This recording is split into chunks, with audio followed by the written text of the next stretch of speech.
Assalamualaikum warahmatullahi wabarakatuh.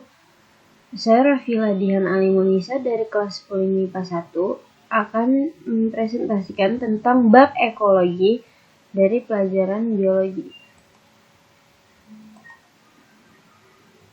Nah, selanjutnya itu pertama pendahuluannya dulu nih. Apa sih pengertian ekologi?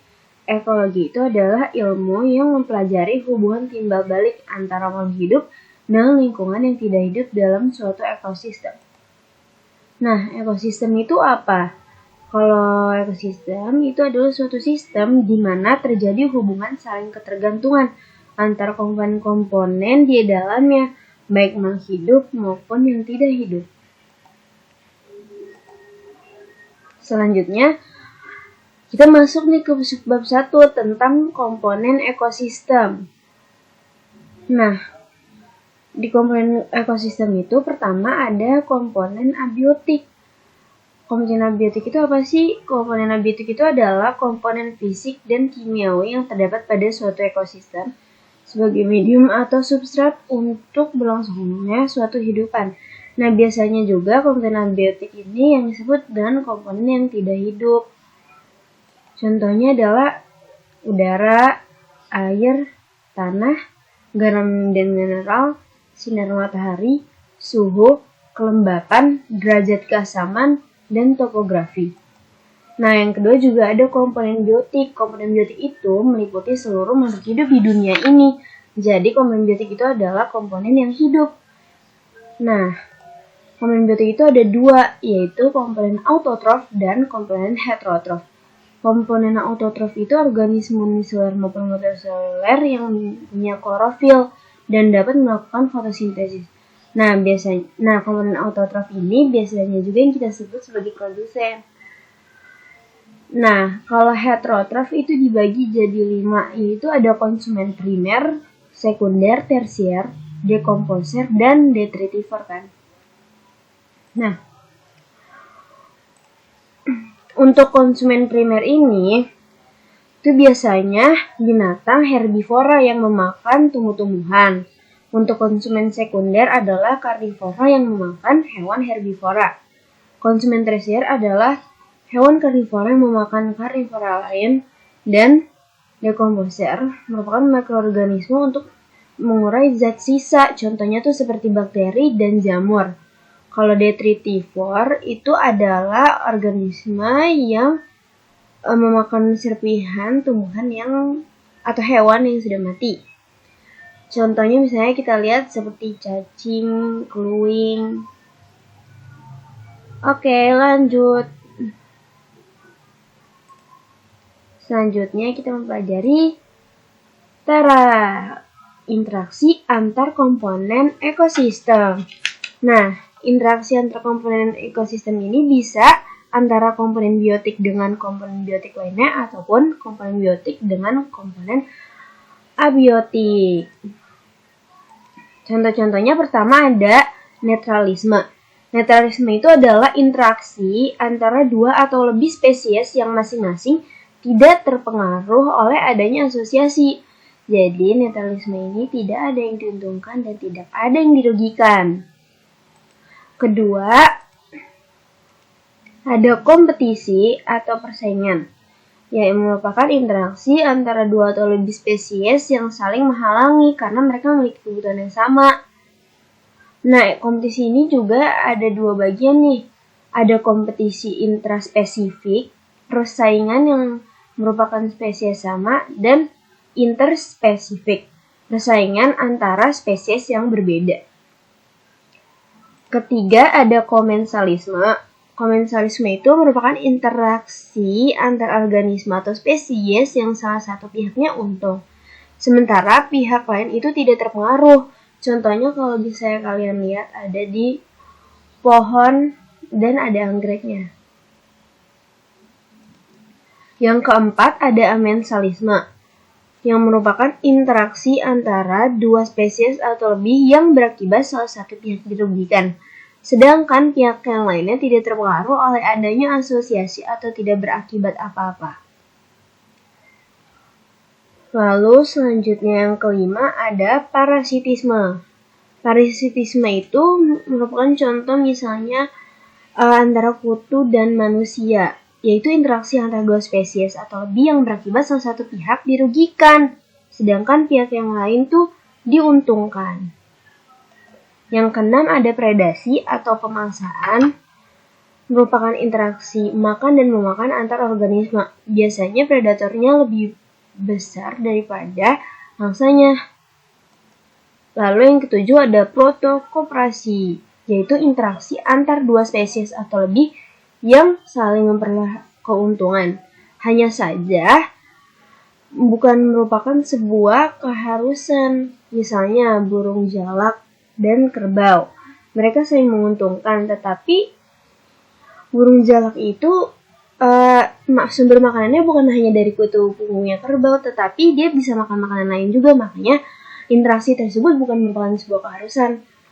Nah, yang ke-8 itu ada mutualisme. Kalau mutualisme itu sama seperti protokoperasi, hanya saja interaksi mereka itu merupakan sebuah keharusan. Misalnya, lichen yang merupakan mutualisme antara jamur dengan cyanobacteria.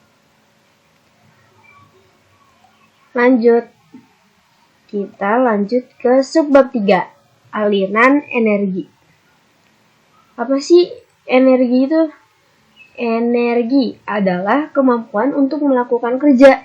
Sifat energi di ekosistem sesuai dengan hukum termodinamika. Hukum termodinamika itu adalah energi tidak dapat diciptakan atau dimusnahkan, tetapi diubah dari satu bentuk energi ke bentuk lain. Contohnya misalnya energi cahaya nih, diubah menjadi energi potensial dalam bentuk karbohidrat oleh tumbuhan dari proses fotosintesis. Nah, lalu diubah oleh hewan dan manusia setelah tumbuhan itu dimakan menjadi energi panas dan gerak. Nah, dalam ekologi, suatu organisme itu merupakan komponen pengubah energi. Di dalam ekosistem juga terdapat rantai makanan. Apa sih itu rantai makanan? Rantai makanan itu adalah jalur pemindahan energi dari satu tingkat trofik ke tingkat trofik berikutnya melalui peristiwa makan dan dimakan. Nah, rantai makanan itu ada dua. Ada rantai makanan perumput yang dimulai dari organisme produsen atau tumbuhan hijau. Contohnya, rantai makanan di samping ini merupakan rantai makanan perumput yang diawali dengan tumbuhan hijau. Ada juga yang namanya rantai makanan detritus yang dimulai dari serpihan organisme yang sudah mati. Ini bisa dilihat tanda panah ini merupakan pemindahan energi. Jadi saat belang atau jangkrik memakan tumbuhan ini, tumbuhan energi ini akan ditransfer ke hewan ini menjadi energi milik jangkrik itu. Selanjutnya ada jaring-jaring makanan. Jaring-jaring makanan itu gabungan dari beberapa rantai makanan. Nah, semakin kompleks jaring-jaring yang dibentuk, biasanya tingkat kestabilannya semakin tinggi di ekosistem. Contohnya seperti ini. Jadi lebih kompleks ya daripada rantai makanan.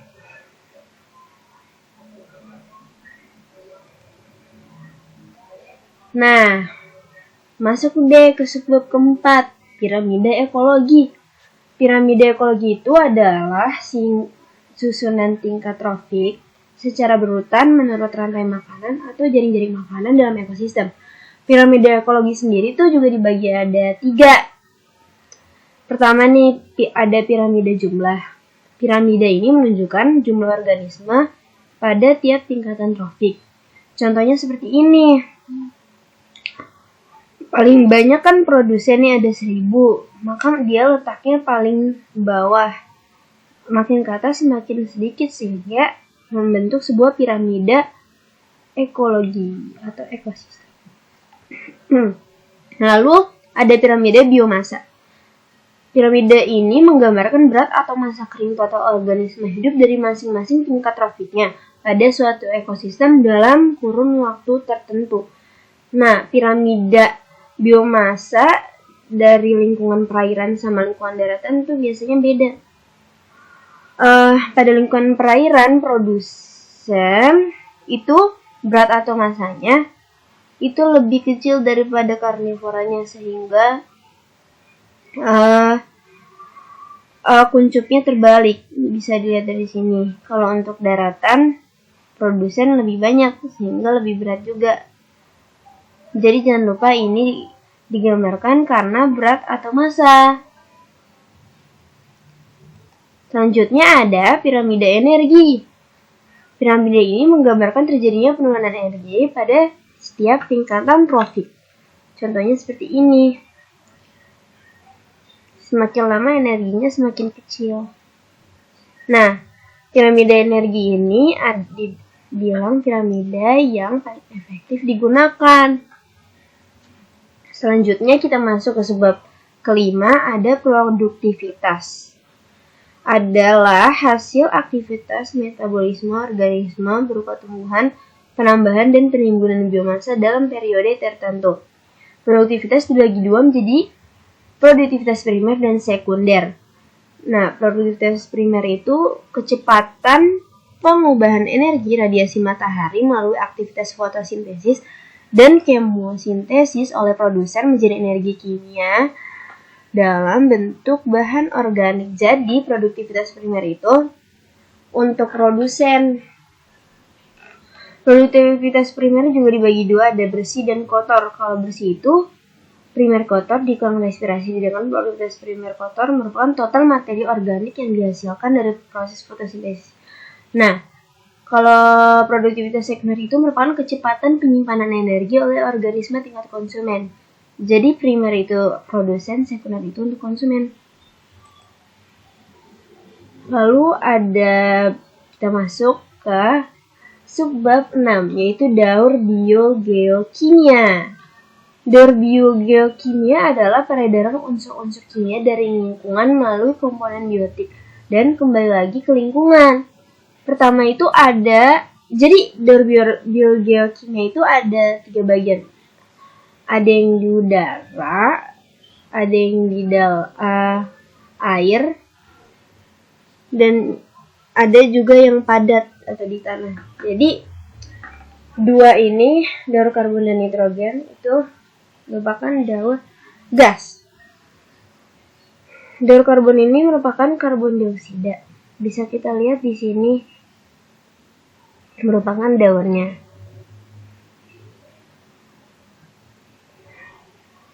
Nah, lalu daur nitrogen atau fiksasi, yaitu pengikatan nitrogen menjadi nitrat.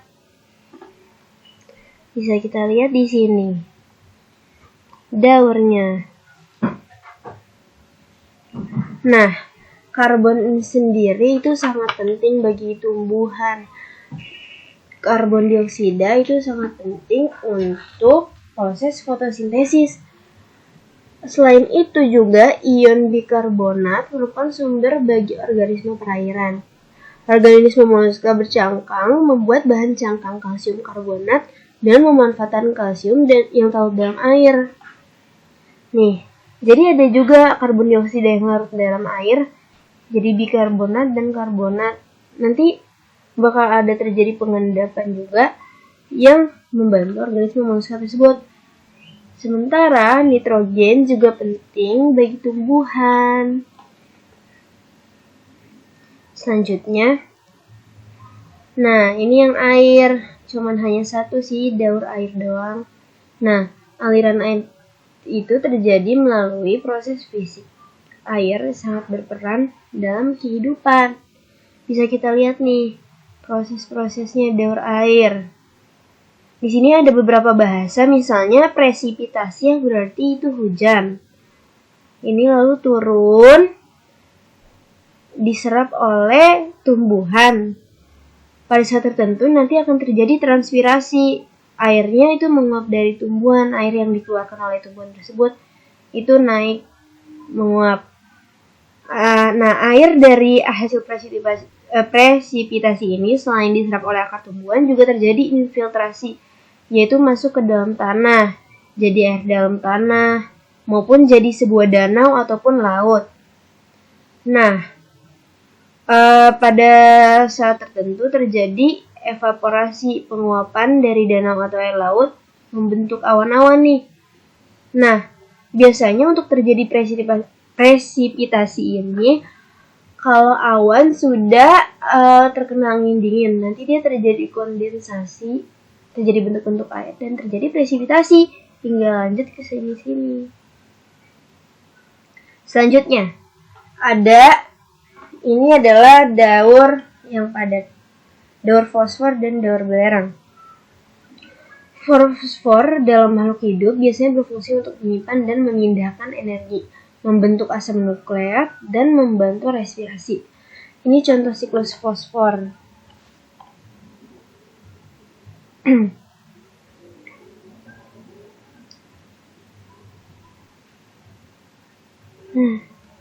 Lalu ada juga daur belerang. Sulfur terdapat di atmosfer itu bisa dalam bentuk sulfur dioksida ataupun hidrogen dioksida. Ini merupakan daurnya. Bisa kita lihat ya guys. Bisa kita lihat.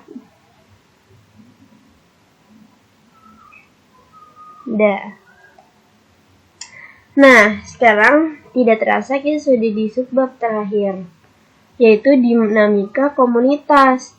Komunitas apa sih? Komunitas itu adalah kumpulan dari berbagai populasi yang saling berinteraksi dalam suatu ekosistem. Perubahan komunitas itu ada dua. Ada perubahan komunitas siklis yang mudah kembali ke keadaan yang hampir sama dengan sebelumnya. Contohnya misalnya jumlah serangga lebih banyak di musim hujan daripada di musim kemarau. Nah, kalau perubahan komunitas non-siklis itu secara drastis dan biasanya berubah secara permanen. Dan hanya terjadi setelah beberapa tahun atau beberapa abad. Contohnya misalnya evolusi, migrasi, dan punahnya spesies tertentu.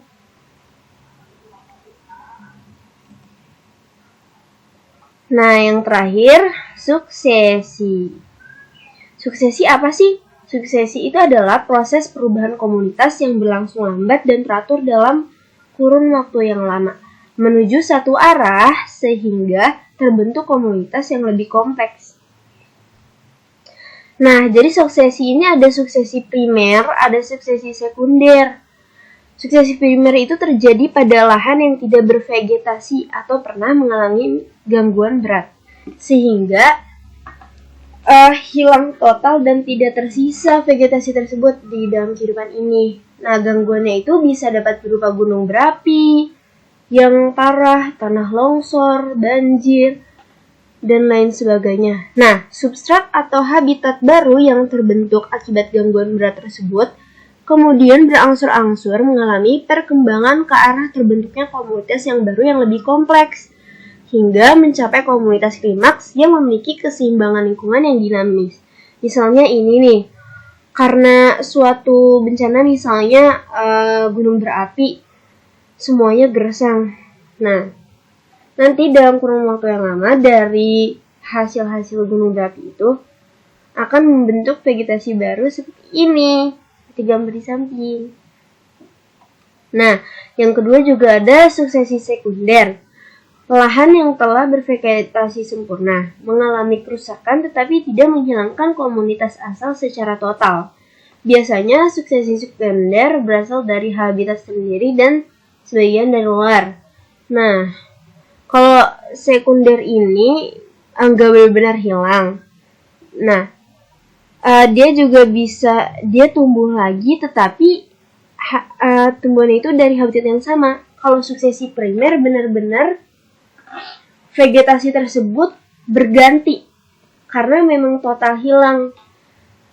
Kalau suksesi sekunder hanya terjadi perubahan sedikit.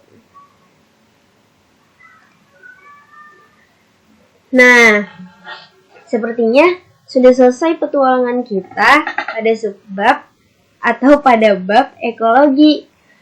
Terima kasih banyak sudah mengikuti bab ekologi bersama Rafila. Mohon maaf sekali ya jika ada banyak kesalahan kata atau kesalahan omongan. Assalamualaikum warahmatullahi wabarakatuh.